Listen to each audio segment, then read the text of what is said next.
Então, nós do ES na Foto estamos de volta para mais uma entrevista. E dessa vez em casa nova. A gente está aí com o estúdio, estamos fazendo o nosso podcast e temos a honra de... A gente está com o tema agora, vai ser comunicação e turismo. E dessa vez a gente recebe a gente vai falar sobre comunicação e turismo com Flávia Delgado, professora. Formou comigo, inclusive, já tem tempo e é uma grande amiga de longa data. Né? Então ela está em São Paulo já há quase 20 anos e vai falar um pouco da sua experiência profissional, vai falar um pouco de comunicação, um pouco de suas viagens, né, que foram várias. Agora com a gente vai trocar conhecimento, trocar informação, tá? Ok? Então, Flávia Delgado é doutora em Ciências da Comunicação pela USP, com pós-doutorado também em Comunicação pela mesma universidade. É mestre em Comunicação Social pela Universidade Metodista de São Paulo, especialista em Comunicação Organizacional pela Faculdade Cândido Mendes, graduado em Jornalismo na UFES e em Direito também pela UVV. Então, Flávia, seja bem-vinda. Obrigada, Fabrício. Que honra estar aqui com vocês no ES na Foto, de Casa Nova. Novas vibes, positivas vibes para vocês aqui no podcast. Sucesso, é uma honra muito grande. Então, estamos bastante contentes. Vamos lá, vamos conversar então, né? Bora. Fala um pouco de sua origem em Vila Velha, como é que foi o início da sua infância, até você chegar à faculdade. A gente sabe que você está morando em São Paulo, sente muita saudade, né, de sua terra. Sinto. Mas de vez em quando a gente foge, né, para cá.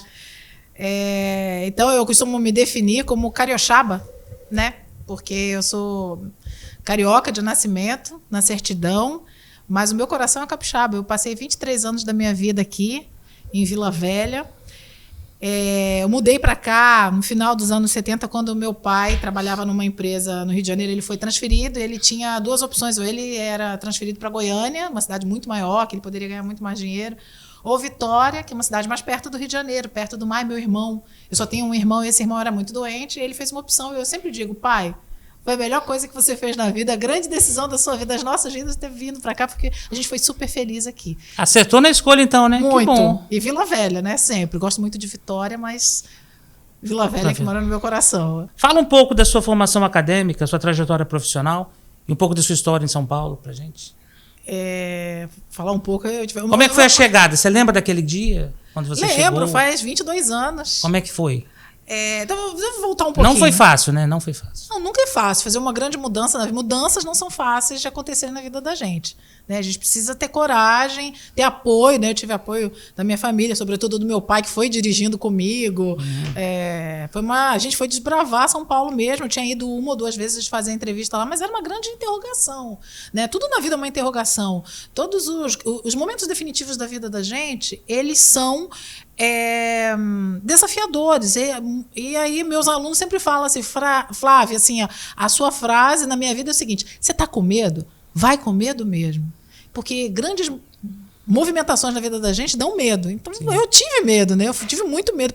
Eu não conhecia ninguém lá, mas eu estava muito a fim de fazer uma revolução assim na minha vida, né? Eu então morei aqui a minha infância inteira, estudei na UFES com você, inclusive fizemos TCC juntos, maravilhoso. Fiz direito na UVV, comecei a trabalhar, fui repórter da TV Gazeta, fui editora, produtora, fiz estágio na Globo, mas chegou um tempo que eu comecei a questionar. Eu trabalho numa empresa de comunicação na época do Estado. Esse é o máximo que eu vou conseguir chegar. Para conseguir ser editora, chefe, vai demorar muitos anos. Eu não estou com muita paciência também de esperar. Eu quero desbravar outros caminhos. E aí queria estudar. E não tinha mestrado aqui. Sim. Eu tinha feito uma pós-graduação na Cândido Mendes, em comunicação organizacional, mas não tinha mestrado. Eu comecei a ver onde eu queria ir. Eu falei, olha, eu vou para São Paulo, que é onde tudo acontece no mundo da comunicação. E aí fui. Mas eu precisava me sustentar, né? Então, eu mandei currículos para assessoria de imprensa, comecei a trabalhar com assessoria de imprensa, e daí há 2 anos eu entrei no programa de mestrado da Metodista, que era um dos melhores na época. E fiz com bolsa da CAPES, mas continuei trabalhando em paralelo até que pintaram convites entre os colegas da universidade mesmo para começar a dar aula. Eu comecei a dar aula, logo virei coordenadora, enfim. E aí terminei mestrado, comecei doutorado, foi um caminho natural, né? Passei por algumas universidades E me descobri uma segunda profissão maravilhosa, porque, na verdade, eu acho que eu sempre tive um pé na academia, né? Porque quando eu estava na TV, eu era a pessoa que tinha paciência para receber os visitantes, os alunos, os repórteres iniciantes. Aí então eu falava, vai, Flávia, recebe aí, explica, ensina. Então, de alguma forma, já tinha um germe ali de ser professora. E eu gosto muito de pesquisar, de estudar, você sabe disso, a gente se conhece há muitos anos. Se atualizar, né? Tá sempre... Pois é, eu me sentia me repetindo, na verdade, quando eu estava na TV Gazeta. E isso não é um demérito, só que para mim não servia, entendeu? Para mim começou a... eu queria voar outros caminhos. Voar sempre os mesmos caminhos estava me incomodando.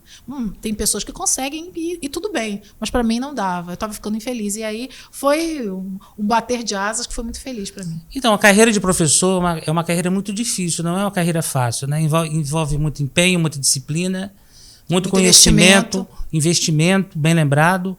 E está se atualizando o tempo todo, né? Já foram milhares de alunos, né? Provavelmente, nesses anos todos. Pelas minhas contas, mais de 1.000 alunos, com certeza. São 20 anos de lecionando, né? Como é que é aprender, ensinar ao mesmo tempo? É isso, é aprender e ensinar. Eu sempre cada aluno uma história, né? Cada aluno uma história, a gente fazendo a diferença na vida das pessoas. Eu brinco assim que estar perto da juventude é uma fonte da juventude, então acho que isso influenciou muito a minha... Estar perto dos jovens, primeiro, me deixou muito antenada para algumas questões, não apenas de linguagem, de tecnologia, eles ensinam muito para a gente, né? Então, muitas coisas eu sei mais rápido que outras pessoas da minha geração por estar perto da juventude. Então, eu ensino, é uma troca o tempo todo. Então, eu aprendo histórias de vida com eles, eu me tornei amiga de alguns deles ao longo desse tempo. E além de ser uma forma de, além de aprender sobre o mundo contemporâneo, sobre as questões contemporâneas, é uma forma também de me humanizar, de me tornar melhor como ser humano, ao conviver com pessoas tão diferentes, né, de tantas origens distintas, de tantos desafios diferentes. Então, assim, é difícil ser professor, você precisa... É um sacerdócio mesmo, né? Mas nesse tempo eu dei aula, continuei minhas pesquisas, continuo fazendo pesquisas, fui coordenadora. Então eu fiz muita coisa e eu passei por muitos caminhos no mundo acadêmico também.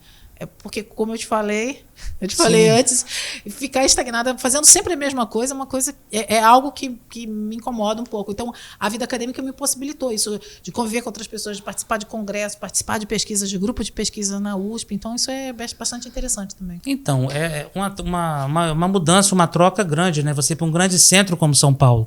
Você, em algum momento, pensou em desistir, em recuar, em voltar, ou seguiu aí firme? Porque não é fácil, né? A gente sabe que não é fácil. Não, eu acho assim... Saudade da família também, a família longe. Teve um tempo que meu irmão morou comigo, mas depois eu tô lá há quase 10 anos sem ninguém da minha família, né? Porque meu irmão casou, voltou para Vitória, teve filho aqui e tal. Ele fez Mackenzie lá também, mas ele voltou para cá. Vontade de desistir, a gente tem. Eu não sou uma super-heroína. A gente tem mesmo, principalmente na hora das dificuldades. Então, assim, é um grande centro, tudo é mais difícil. Você conseguir uma consulta médica é difícil. Você conseguir... Você conseguir chegar nos lugares é difícil. Você conseguir um lugar ao sol é difícil. Então, acho que houve momentos de dificuldades. Eu me lembro, assim, da primeira vez que eu fiquei sozinha, que meu pai me deixou. Sim. E a gente sempre brinca isso, que ele tem a perspectiva dele, tipo, nossa, agora ela ficou sozinha. E eu tenho a minha perspectiva do tipo, nossa, agora eu tô sozinha mesmo. Então, eu lembro que o meu apartamento estava vazio nessa época, né? Porque a gente comprou algumas coisas, geladeira, fogão, televisão, celular, básico, colchão, não tinha nem cama ainda. E aí eu lembro que eu abri a janela, que a coisa abriu uma geladeira, porque era um frio, eu fui no inverno para lá. Abri a janela e falei, cara, olha o tamanho dessa cidade. E eu dizia assim, eu vou fazer esse negócio dar certo, você não vai me vencer. Então, não é que eu vou sobrepor você, cidade, mas eu vou me aliar a você e essa coisa a gente vai fazer dar certo. Mas dizer que o tempo todo tudo são flores, não. É muita competição, é muita puxação de tapete, nada que não aconteça no nosso microcosmos aqui no Espírito Santo. Mas só na cidade são 13 milhões de pessoas, né? O estado do Espírito Santo não tem nem 4 milhões. Então, é uma competição acirradíssima. Quase um país dentro do nosso, né? A Zona Leste de São Paulo tem mais habitantes do que o Uruguai. Só a Zona Impressionante. Leste. Esses dados mostram que não é fácil. Flávia, então, a comunicação evoluiu, avançou muito, né? Na época que nós estudamos até os dias de hoje, não para. É meio assustador, inclusive, não é? Você chegou a usar máquina de escrever, Flávio? Você também chegou, não vem com essa não. Verdade. E hoje está aí, né? Parece que tem 100 anos isso, né? A nossa geração, a geração X, é uma geração que teve que se adaptar a tudo. Então, a gente entrou na universidade fazendo matéria em máquina de escrever, saiu com computadores. A gente ia praticar. A gente é uma geração que pegou a ficha do telefone, o cartão de telefone e a ausência total de orelhão. Outro dia eu passei em Moema, um bairro de São Paulo, vi que tinha um orelhão. Eu falei, gente, peça de museu, né? Então, o contato com as fontes é diferente. Eu trabalhei em produção de televisão, na época que chegava sugestão de pauta pra gente por fax. Sim. Papel de fax. Outro dia eu falei isso numa aula de tecnologia, que eu dou aula de tecnologia, os alunos falaram assim, mas, professor, o que é um fax? Isso. Dá para mandar um objeto por fax? Né? Então, assim, o que é um videocassete? O que é uma fita cassete? Então, o que é uma VHS, né? Então, eu fui repórter num tempo que uma câmera de televisão pesava 9 quilos e ficava carregando aqui no ombro dos cinegrafistas. Hoje em dia você tem câmeras no celular que gravam 4K. Né? Então, a tecnologia está muito à disposição das pessoas. Eu não acho que seja assustador, Fabrício. Eu acho que é desafiador. Desafiante. Porque a hora que você acha assim, já me estagnei nessa tecnologia, acabou, esquece. Eu tenho os alunos hoje fazem documentário com celular. Antigamente a gente precisava, né? Faz ao vivo, imagina. A primeira vez que o Instagram inaugurou a ferramenta da live, falou assim, gente, mas é muita pretensão. Quem é que tem fazer uma live? É muita pretensão. Antigamente a gente precisava de sinal de satélite, um caminhão de externa para fazer isso. Só as grandes empresas de broadcasting tinham possibilidade de fazer isso. Qualquer pessoa. Então a tecnologia está ao alcance de todo mundo. Eu acho que é desafiador, não é assustador. É assustador se você tiver apego a velhas normas, a velhos paradigmas, a velhos padrões. Se você não entender que o mundo está mudando toda hora, realmente é assustador. Mas eu acho que é só desafiador e a gente precisa estar antenado. É um pouco cansativo, eu diria. É desafiador, é cansativo. Porque agora, toda hora tem uma novidade, né? Nossa geração também foi felizarda, né? Em ter acompanhado esse processo, essa mudança toda, né? Nós vimos o antes, o durante, e estamos vendo essa revolução toda que não para cada dia, gente, eu ia ao banco com a minha mãe, no centro de Vila Velha, pagar contas, uma fila gigantesca, caixas. Hoje em dia nem existe. Isso. Tem banco que nem tem caixa. Que banco, né? Daqui a pouco não tem mais banco de rua. Só perto da minha casa, nos últimos 6 meses, fecharam 4 ou 5 agências. Não existe mais agência, é tudo digital. Uma ou outra agência que você acha com pouca gente trabalhando. Então... A própria televisão tem mudado muito, né, Flávia? Assim, fazer televisão, né? A maneira com que a televisão, que é um veículo de massa ainda... Isso mudou, né? Outro dia, um pesquisador... Eu li em algum lugar, não lembro, algum pesquisador, algum artigo que eu li, que é assim... O rádio...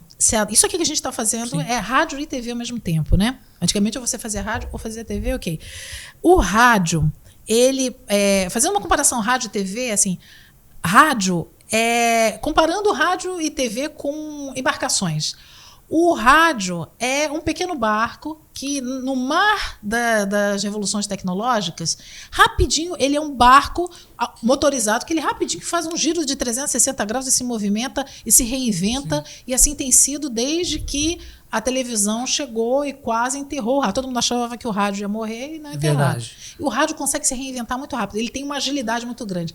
A televisão, para se reinventar, é um transatlântico. Demora para fazer uma movimentação no mar, no oceano das revoluções. Então, o rádio é muito mais rápido nessa tecnologia. Ele se reinventa, se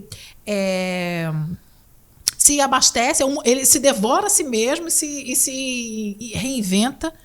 E a televisão, ela demora mais, né? Então, por isso que eu acho assim que televisão não vai acabar. O que vai acabar talvez seja a forma de assistir. A forma de assistir muda. O aparelho talvez mude, mas o ato de ver o audiovisual está mais forte do que nunca. A televisão não está morta, mas o jornalismo precisa reaprender a fazer, a se inventar. O mundo mudou muito, né? Mudou, mas algumas coisas estão muito antigas ainda no fazer jornalismo. Então, aí o profissional de comunicação também, que deseja ser profissional de comunicação, que está começando agora, você daria que dicas, né, Flávia? Tem que estudar muito, né? Tem que tentar entender uma leitura do mundo adequada. Estudar muito, sintonizar, ir para fora do Brasil se conseguir, estudar idiomas, estudar tecnologia. não dá mais para ele ficar na teoria como a gente ficava na época do nosso curso, enfim. Ele tem que aprender associar outros saberes, aprender tecnologia, aprender, se possível, linguagens. Porque hoje o profissional é multiplataforma. Ele tem que dominar tudo. Antigamente falava assim, eu quero ser um jornalista de revista, eu quero fazer rádio. A gente fez um TCC de revista. Isso não existe mais. Você tem que dominar todas as linguagens, né? Então, o profissional jornalista, ele é um analista, na verdade, em comunicação, né? Ele tem que entender de marketing, ele tem que entender de publicidade. De comportamento cada vez mais, e postura. Dominar as outras linguagens todas, porque ele é multifunção e multiplataforma. Então, e hoje também a quantidade de informação, o acesso à informação, inclusive uma informação de qualidade, está mais fácil também, né? Então, esse é um facilitador. E as fake news? Está mais fácil, mas está mais desafiador, porque tem um mar de gente achando que faz notícia ou fazendo de propósito e deixando na rede. Então, eu acho que cada vez mais o jornalismo... As pessoas acham que o jornalismo morreu, é o contrário. O jornalismo está cada vez mais importante. Como é que eu vou separar o joio do trigo? Bem feito, sério, né? Assim, não o caça-clique, né? Mas o jornalismo caça-clique. Isso não é jornalismo, né? Isso é... E a necessidade de estudar, né, Flávia? Que cada vez mais o profissional da área tem que ter, né? Ele não tem que estar em busca de um diploma, ele tem que estar em busca de uma formação, né? Do conhecimento. Sempre. Né? Eu acho que isso não mudou em relação à nossa época, mas ele precisa ir para além da universidade. Ele tem que se agilizar, ele tem que uma pessoa que tem que ter bons relacionamentos, tem que ter uma rede de contatos, networking é tudo nessa área. Empreendedorismo é muito importante ele ter uma produção, então se ele puder ter um podcast, se ele puder ter um blog, porque os empregos diminuíram bastante nas empresas tradicionais e cada vez mais existem formas alternativas de você ter o seu próprio negócio comunicativo, vamos dizer, de levar informação às pessoas, como você está fazendo aqui agora, por exemplo. Então, esse lado empreendedor, de dominar o marketing, de dominar o empreendedorismo, de dominar a administração de um negócio em comunicação é cada vez mais importante. Exercitar também a criatividade, né? As pessoas têm que estar estimuladas também, né? Por ela poder ter a chance agora de ter seu próprio negócio e se desenvolver também a partir disso, né? Certamente. Vamos mudar um pouquinho o foco agora e falar de turismo, Flávia. Um dos seus grandes hobbies, né, das suas grandes, assim, passatempo, diversão é viajar, é conhecer lugares, não é isso? É verdade. Fala um pouco dessas viagens que você fez. Já foram alguns lugares aqui no Brasil, fora. Você lembra de sua primeira viagem? Sozinha? Isso. Porque, assim, meu pai é representante comercial, ele estava sempre viajando, né? Então, o tempo todo a gente estava indo e voltando para o Rio de Janeiro. A família da minha mãe era de lá, dele também. Primeira viagem, eu tenho várias fotos na beira de estrada, assim, na Dutra, em várias situações de viagem. Com 3 meses eu já fui morar em São João del Rei, meu pai sempre gosta de lembrar isso. Então, eu já nasci de uma imigrante, né, que viajou 20 dias de navio. Você tem origem portuguesa, Minha mãe é portuguesa, eu também sou agora, eu também tenho cidadania. Eu nasci de um ventre estrangeiro, então vamos dizer assim. Então, meu DNA é de viagem. A primeira viagem que eu fiz, você me perguntou, sozinha, acho que a primeira viagem que eu fiz sozinha foi uma viagem logo depois que a gente passou na UFES, um ano depois. Sim. Eu fui para casa de 2 amigos no Nordeste, eu fui para Maceió e Salvador, sozinha, primeira vez que eu andei de avião, vamos dizer assim, eu tinha 19 anos. Foi marcante, né? Bom demais, não foi? Foi. Era um voo da Transbrasil, da afinada Transbrasil, e que ia parando, assim... Da afinada Transbrasil, afinada Transbrasil. Ia parando, assim, Vitória, Ilhéus, Salvador, Salvador, Aracaju, até chegar a Aracaju, Maceió, que era a minha primeira parada. E depois eu fui passar um carnaval lá, e depois eu fui para casa de outro amigo que morava em Salvador, que foi incrível também, né? Sempre aproveitando bastante, né? Eu amo o Nordeste, né? Minha avó era nordestina, minha outra avó era nordestina. Lista alguns lugares que você teve aqui no Brasil... Fora do Brasil incríveis. Também. Lugares que você esteve, cite alguns pra gente. Eu vou tentar citar de trás pra frente, assim. Isso, pode ser. Chapada dos Guimarães. Chapada dos Guimarães, lugar incrível, né? Bahia, Mato Grosso, né? Mato Grosso. Mato Grosso. Pertinho Fala de Cuiabá. Um pra gente. 45 minutos de Cuiabá. Eu fui lá fazer, na verdade, um concurso. Eu tenho uma amiga que ela fala, você vai fazer um concurso? É mentira, né? Você vai para viajar, né? Aí eu falei, olha, se eu puder aliar turismo a qualquer outra coisa que eu esteja fazendo na vida, tanto melhor, né? Então eu fui para Chapada, eu fiquei hospedada em Cuiabá, mas de todas as Chapadas a mais fácil de chegar no Brasil. Então fica a dica aí, se você quer conhecer Chapadas, comece pela dos Guimarães, porque ela é bem fácil. no sentido de ser acessível, né? Então ela está muito perto de uma capital. É incrível, teve uma novela da Globo que foi gravada lá, tem informações rochosas incríveis, cachoeiras maravilhosas, uma vegetação incrível, vi arara azul voando, assim, é maravilhoso. É calor, né? Cuiabá é calor, mas é um bom começo para quem quer conhecer as Chapadas no Brasil.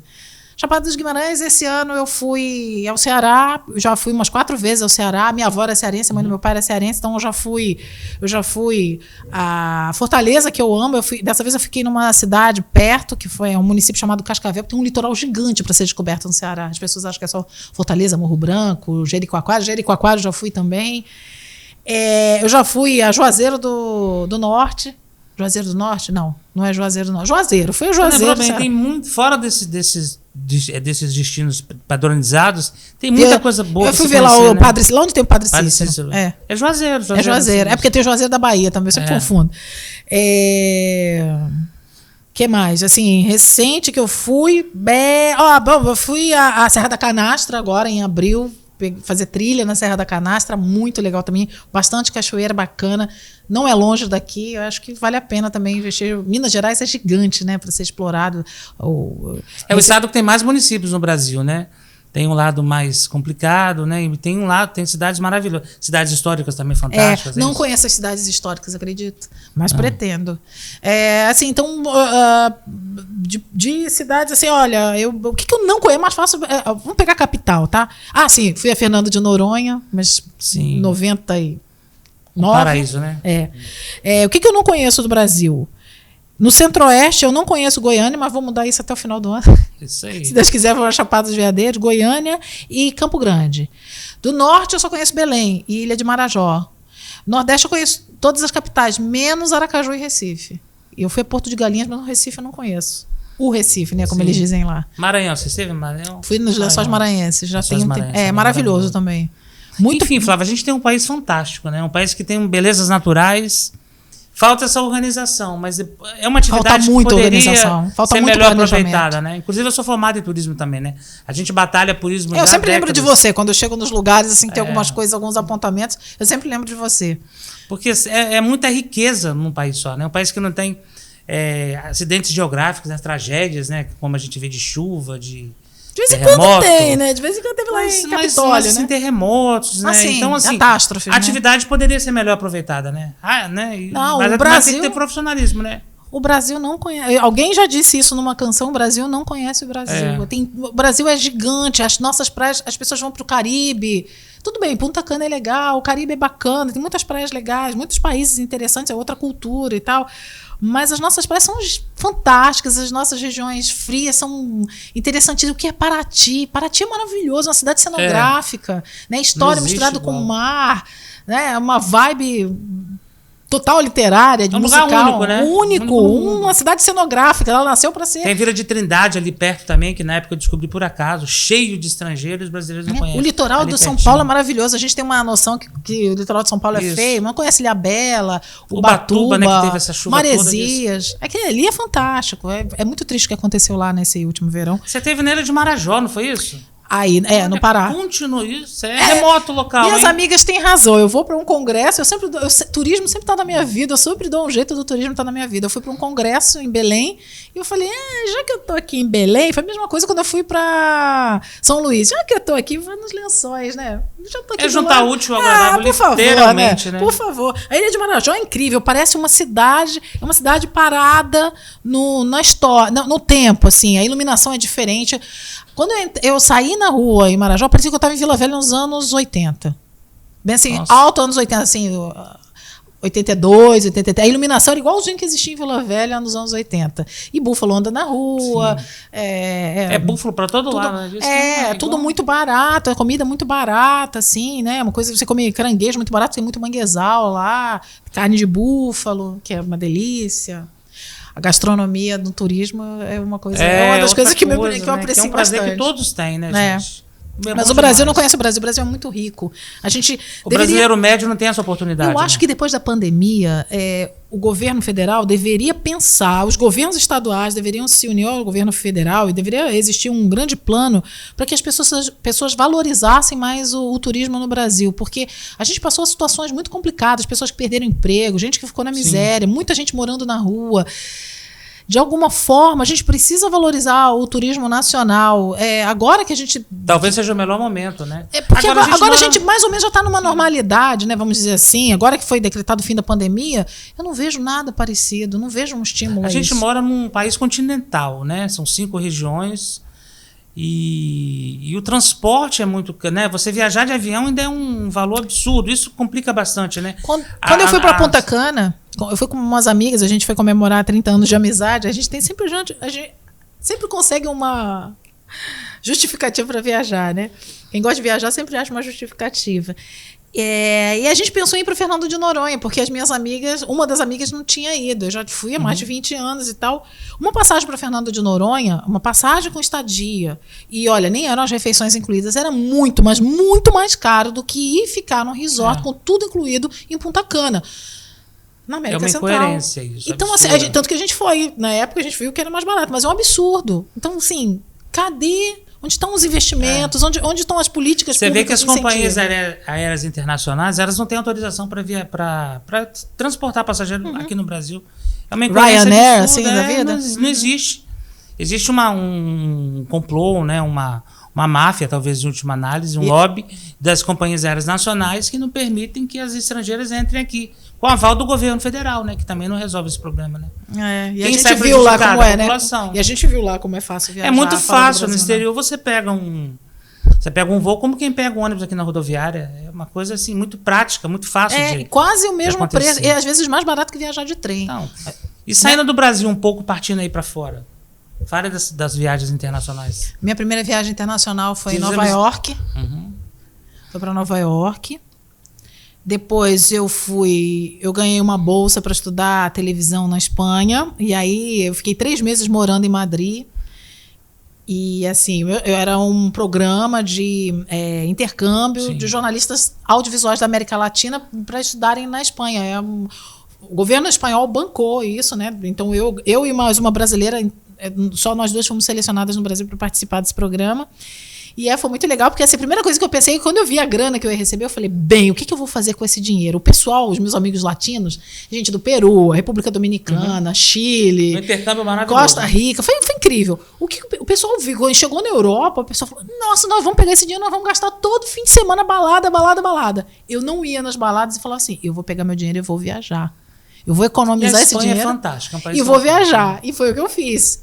Aí eu consegui, com o dinheiro da bolsa, ir para Paris pela primeira vez. Ir a Portugal, conhecer a família, as origens da minha família. Fui ao Porto, fui a Lisboa, fui a Paris, fui a Barcelona, a Toledo, a Granada, Sevilha, Santiago de Compostela. Então foi incrível, né? Eu tô sempre... Sobra o dinheiro, a gente fala assim, o que eu vou fazer assim? Nossa, eu vou comprar alguma coisa. Não, eu vou viajar. E viajei de ônibus, que era mais fácil na época para isso, né? Hoje eu não sei como tá isso, como estaria para fazer isso, mas na época era mais barato viajar de ônibus. Sempre um ótimo investimento, né? Sempre um ótimo investimento. E depois da Espanha? Aí depois dessa viagem... Aí no ano seguinte eu voltei com a minha mãe a Portugal. Foi uma época de acho que foram uns experiência fantástica pra sua foram mãe, 3 anos sucessivos assim que eu viajei, que era uma época que eu acho que o nosso dólar não estava tão proibitivo o câmbio, né? Para viajar. Era a época ali final do 98, 99, 2000. Aí foi maravilhoso, né? Eu viajei com a minha mãe, a gente passou um mês lá conhecendo as zonas de Coimbra, Cascais, Estoril, que é maravilhoso. Eu quero morar lá, né? Quero ver se eu consigo morar lá depois de um tempo, né? Quero muito voltar a Portugal. Depois dessa viagem para o exterior, a gente fez eu e você. Maravilhosa viagem. Em 2008. Andamos bastante. Né? Para o leste europeu. Isso. Para Praga, Viena, Budapeste, saindo de Paris, passando por Frankfurt, passando por... Como chamava aquela cidade que a gente foi? Nuremberg, na Alemanha? Nuremberg. A gente teve o tribunal de Nuremberg. E terminamos em Amsterdã. Foi uma grande aventura. Foi uma grande aventura, vida. Grandes momentos. Um grupo mexicano. Hã? Um grupo mexicano. Foi apelidado de Juanito. Juanito, eles achavam que a gente não era brasileiro. Divertido. A gente que o guia era espanhol, né? Foi muito bom. Entramos na Europa Oriental.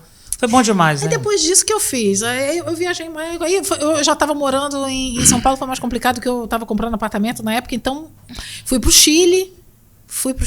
Depois do Chile fui para a República Dominicana e agora eu fiz um cruzeiro para Argentina. Fui para a Argentina 2 vezes também. E depois agora fui para o Uruguai, conheci o Uruguai que eu não conhecia. E foi maravilhoso. Nunca tinha feito um cruzeiro, foi legal também. Foi um dos bom. melhores investimentos que a pessoa pode fazer, né? Certamente. Acho que assim, em educação. Porque turismo é uma forma de educação, uma forma de cultura, né? Eu acho que você nunca muda, você nunca volta. Sim. Assim como um rio nunca corre igual pelas suas margens, a gente nunca volta igual quando a gente viaja, né? Porque a gente é como um rio, viajando por margens diferentes, conhecendo paisagens diferentes, pessoas diferentes, espaços diferentes, fauna diferente, a gente nunca volta igual. Então, assim, melhor investimento que você pode fazer na sua vida é em educação, em cultura e em viagens, porque viajar é cultura. Isso fica pro resto da vida, né? Ninguém tira da gente. Ninguém tira. E uma viagem bem planejada também. Quando você planeja a viagem, ela costuma funcionar muito bem. Não precisa ter muito dinheiro, né? A gente sabe. Eu já fiz viagem ficando em albergues na Europa, que às vezes são mais limpos, inclusive, do que certos hotéis no Brasil. Você vai a pé, vai de ônibus, como eu fui. É muito glamouroso você viajar de trem, mas é caro viajar de trem. Na Europa não é tão barato assim como as pessoas imaginam. Dá para fazer uma viagem, acho que dá para. Planejamento é tudo, você falou, planejamento é tudo, mas você não precisa de muito dinheiro para fazer uma viagem bacana, desde que você Essa que é a questão, saiba. As pessoas imaginam ainda E na época certa. Essa coisa de ser, é para rico, não. Você tem milhões de alternativas, você tem milhões de lugares, muitos lugares fora dessa rota conhecida, né? Tradicional. Não precisa ir numa autoestação, vamos combinar. Você conhece, é muito legal porque você conhece, por exemplo, a experiência de ficar em albergue na Europa. Hoje em dia tem Airbnb, Sim. Na época não tinha, né? Mas é incrível porque eu não trocaria. Eu acho que se eu tiver que economizar, eu prefiro ficar em albergue porque você conhece gente do mundo inteiro. Teve noite de eu dormir num quarto coletivo, que me levei minha mãe, inclusive minha mãe amou, né? Porque conhecia jovens do mundo inteiro. Então, a gente conhecia gente da Finlândia, de outros lugares do Brasil. Fiz amizade com um alemão, que né? A gente conversava em espanhol, então, o Roland, o meu amigo que eu fiz em Portugal. Então, é muito legal, a gente conhece pessoas. E hoje, com a tecnologia, com as redes sociais, você não perde mais esses contatos, não é isso? Às vezes perde. Às vezes a pessoa. O brasileiro é muito ligado em redes sociais. Tem gente que não é. Os estrangeiros não são tão ligados, não, viu? Outros países não são tão ligados, não. Muitas pessoas eu perdi contato porque elas não são. Ou que na época não tinha celular, ou porque o e-mail mudou, mas eu acho que o brasileiro que é muito ligado em rede social. Isso é uma qualidade nossa, né? Uma vantagem também. Ou não, né? Depende, você que é especialista no assunto. Eu acho que uma qualidade e um defeito, né? Também. Ô, Flávia, a gente está caminhando para o final da entrevista, por causa do nosso tempo. Infelizmente, está muito legal mesmo essa troca. Vamos fazer um ping-pong. Vamos. Ping-pong. Uma entrevista e ping-pong. Estilo Marília Gabriela? Sim. Ah, meu Deus. Mais ou menos isso. Então tá. Fala pra gente um mês importante pra você. Maio, meu aniversário. É um mês importante, isso aí. Uma estação do ano, que é a estação do ano que você mais curte. Verão. Se você tiver que viajar para ir para um lugar ensolarado... Mas eu não viajo no inverno. Não. Eu não gosto muito. Eu passei 3 meses no inverno na Espanha. Eu prefiro viajar... É mais caro, mas eu prefiro viajar nas estações mais quentes. Eu concordo. A gente combina nisso, é muito mais caro. Agora, eu fico vendo aquele pessoal que viaja com frio, levando casaco. Só porque é mais barato, não. Não vale a pena. Essa parte eu passo. Não, porque o peso do casaco encapotado... Não, gente, eu vou... Desde que inventaram essa coisa de mala de mão, eu só viajo com mala de mão. Já pensou a quantidade de casaco que você tem que levar para, por exemplo, viajar no Ushuaia? Não. No inverno? Não.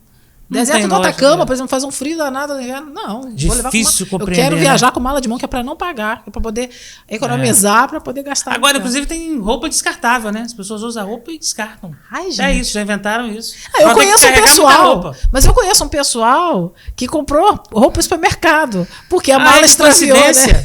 Essa foi uma das nossas histórias em Paris. A mala extraviou, foi parar em Amsterdã, a gente teve que comprar roupa no supermercado. E a gente estava na expectativa da mala chegar e a mala nunca chegou. A mala chegou no último, lembra? Que a gente comprou as roupas mais zoadas assim, do imagina, supermercado. 2 maletas de maquiagem.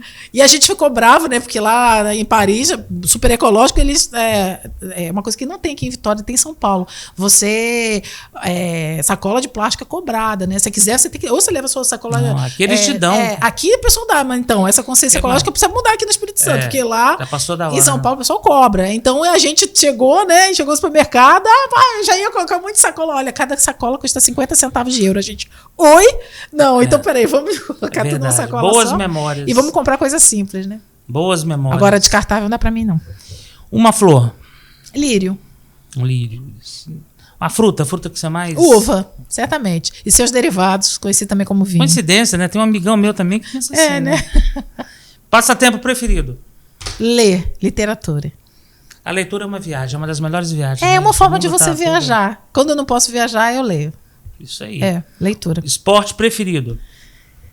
Cara, eu não gosto Você é malhadora? de esporte. Não, Você é claro que malhada? não. Não Eu gosto. tenho Eu gosto orgulho de não ser, vocês Eu perceberam? gosto Claro de que não. atividades individuais. Eu gosto de fazer pilates, dançar. Esporte, não curto esporte, não. Mas assim, tem que falar então futebol. Mas se você me perguntar quem tá jogando hoje no Vasco, que é meu time, não sei.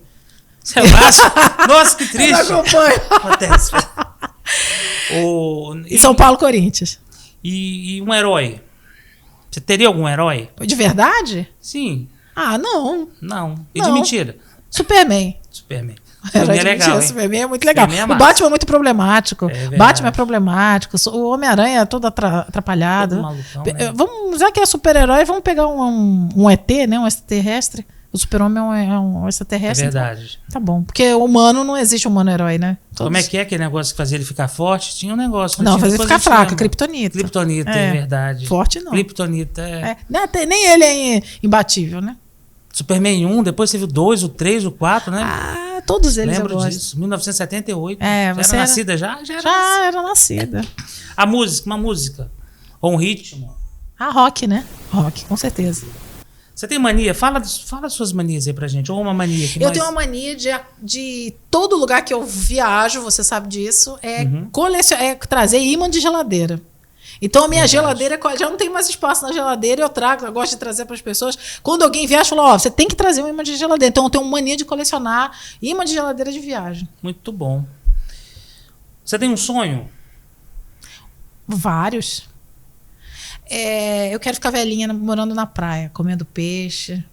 Bem tranquilo. Eu amo morar em São Paulo. No Espírito Santo? Não necessariamente. Pode Na ser Grécia? em Portugal. Acho que Portugal é Espanha.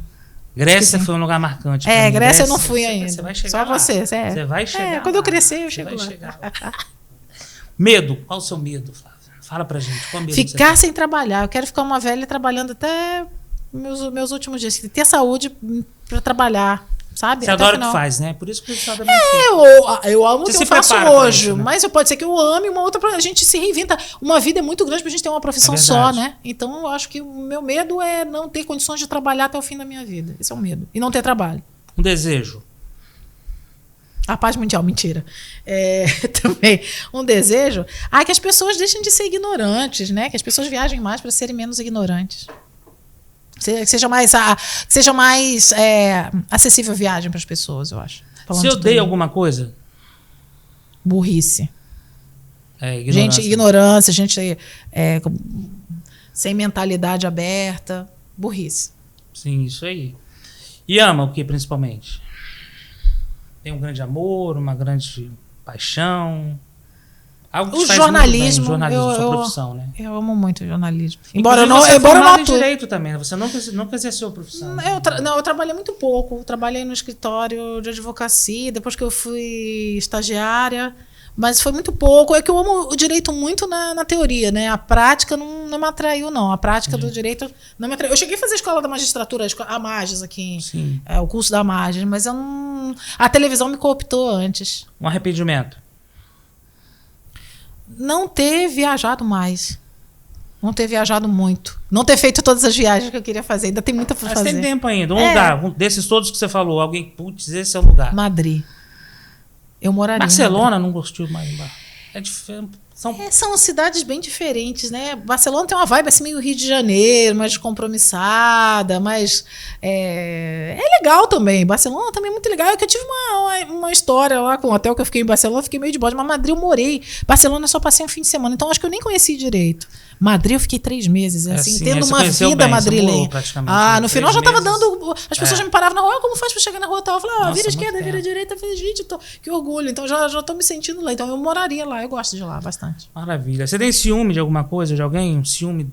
Eu sou taurina, né? Então ter ciúme faz parte. É meu sobrenome. Eu tenho ciúme dos meus pais, eu tenho ciúme de tudo que é meu, dos meus amigos, tenho ciúme. Tenho. O Flávio, uma saudade, uma grande saudade. O tempo que eu morei em Vila Velha, o tempo que eu morei aqui, eu tenho saudade. Quem olha Itaparica, quem olha Itapuã, quem olha aquela região hoje não acredita, né? Transformação que... mudou muito. Outro dia você me mandou uma foto de como era Vila Velha em 81. Eu tenho muita saudade. Eu ainda sonho com aquela vila de pescadores onde eu cresci. Eu ia à praia todo dia, Fabrício. Parece que tem um século. Eu almoçava peixe que arrastavam na hora. Minha mãe comprava na hora, fazia, dava tempo de ir para a escola. Parece que o tempo naquela época não passava tão rápido. Hoje, no nosso dia, a gente acorda, não sei o que, redes sociais, isso aqui, trabalho, quando você vê já é meia-noite. Então, parece que o tempo, quando a gente é criança, ele é mais estendido, não é? Não tem uma sensação assim? Então, eu tenho saudade dessa época, de ser criança em Vila Velha. É uma saudade. Ser jovem, mais jovem em Vila Velha também. A gente andava de bicicleta, não tinha calçadão, não tinha iluminação e não tinha tanta violência, né? Não era tão perigoso. Então, essa é uma saudade que eu tenho. Lembra do Hotel Rostes? Ali na Praia da Costa? A Casa do Navio. Opa, fui muito à praia na Casa do Navio. Tem filme, né? Outro dia eu vi um filme assim, ambientado naquele lugar. Tinha um ou outro prédio grande ali. Hoje em dia é um mar, né, de arranha-céus. Então, para a gente finalizar, o que é indispensável para você? O que é inegociável? Isso, pode ser. Lealdade. Lealdade é indispensável para mim. Uma pessoa desleal é algo que não dá. Veja, eu não estou falando de uma pessoa fiel, eu estou falando de uma pessoa desleal. Porque a deslealdade é o pior dos defeitos do ser humano para mim. Sua comida preferida? Moqueca capixaba. Eu gosto de muitas. Todas, né? Eu gosto de muitas, mas aproveitando que eu tô aqui, moqueca capixaba. Não encontrou nada em São Paulo melhor? Você que tem uma gastronomia maravilhosa. Boa. Gente, muita coisa. Mas igual do municipal. Não tem, né? Só gente. Moqueca capixaba, o resto você já sabe, né? Isso aí. Então... Tem alguma frase que você carrega para sua vida aí, que você leva consigo? Eu gosto muito de uma...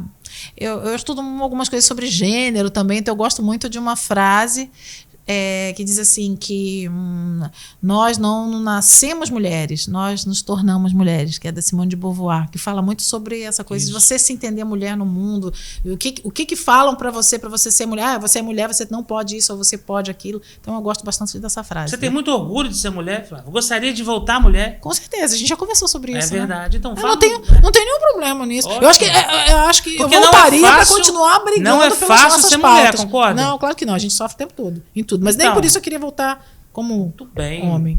Assim, eu acho que tem muita coisa pra gente lutar. Eu voltaria pra lutar tudo de novo.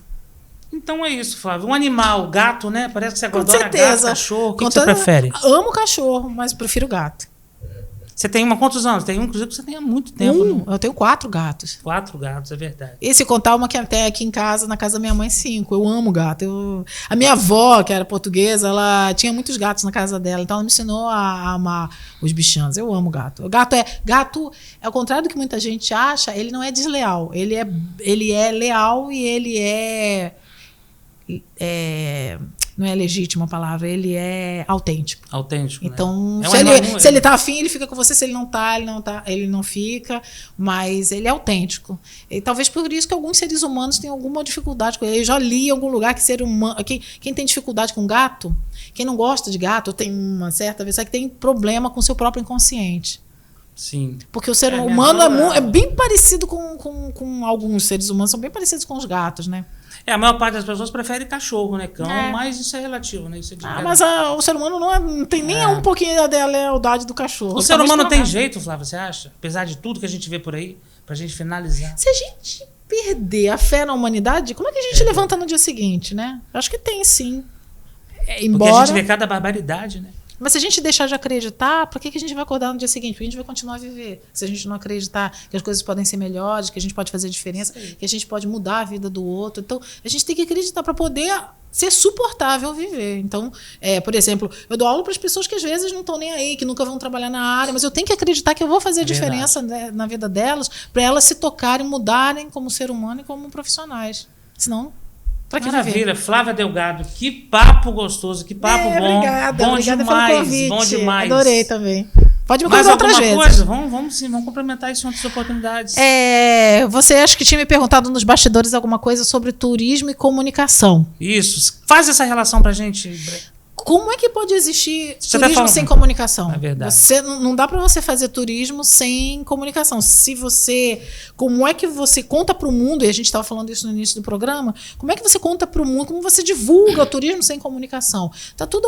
A sua formação é incrível em comunicação e turismo, né? Porque as coisas são super interligadas. Não existe você comunicar sobre um roteiro turístico se você não tiver um bom planejamento de comunicação. Então não existe assim.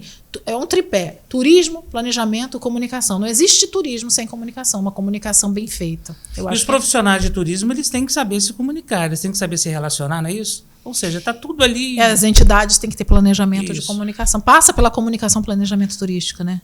Para que a informação chegue da melhor forma, né? Exatamente. Da forma mais fiel. É beleza? É isso, gente. Obrigada. O S na Foto recebeu Flávia Delgado. A gente espera que vocês assistam, compartilhem, curtam nosso bate-papo aqui. Foi Me manda o link muito depois, bom. hein? Vamos mandar, vamos espalhar esse link. Vamos embora. Contamos com vocês. Obrigado.